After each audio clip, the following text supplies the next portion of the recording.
Bueno, uno de los recuerdos más importantes que tengo de mi niñez, quizá el que más se me quedó grabado, fue una noticia que entre mis amigos, teníamos de 8 a 10 años, comentábamos que íbamos a salir en una película y que quien quisiera se podía apuntar para ser elegidos como extras o como... Nosotros no sabíamos lo que era, ¿no? Eso nunca sucedió, pero lo que sí que sucedió es que nos enteramos que la película se estaba grabando en Valencia, nosotros vivíamos en el barrio El Carmen, y un día se corrió la voz de que había mucha gente en el río, y fuimos y allí vimos efectivamente que coincidiendo con la feria de burros que se llamaba...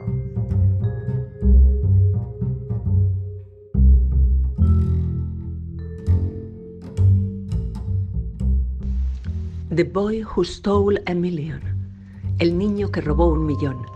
o El pequeño ladrón, como se reseñaba en la prensa de la época, se rodó en Valencia entre los meses de enero y marzo de 1960 por Charles Crichton, un cineasta británico de amplia trayectoria.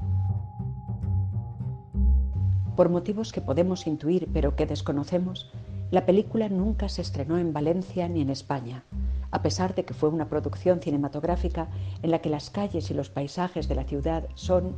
más allá de una localización, un personaje más de la película.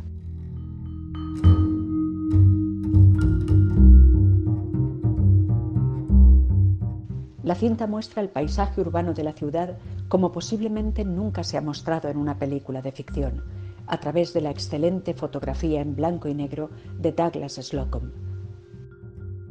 El film, una comedia británica con tintes neorrealistas, es una película especialmente interesante para los habitantes de Valencia,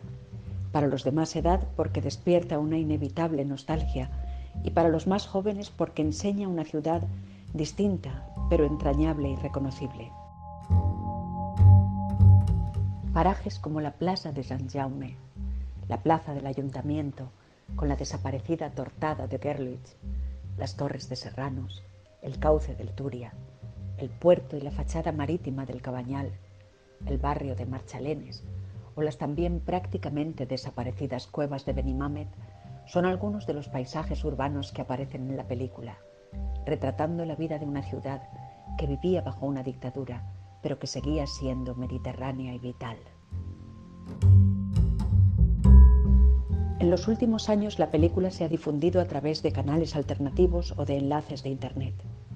Esta especie de malditismo y su indudable valor como documento de nuestra historia reciente es lo que ha motivado nuestro interés para investigar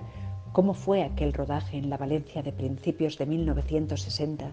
y poner en marcha el proyecto de la producción de un documental que lo cuente.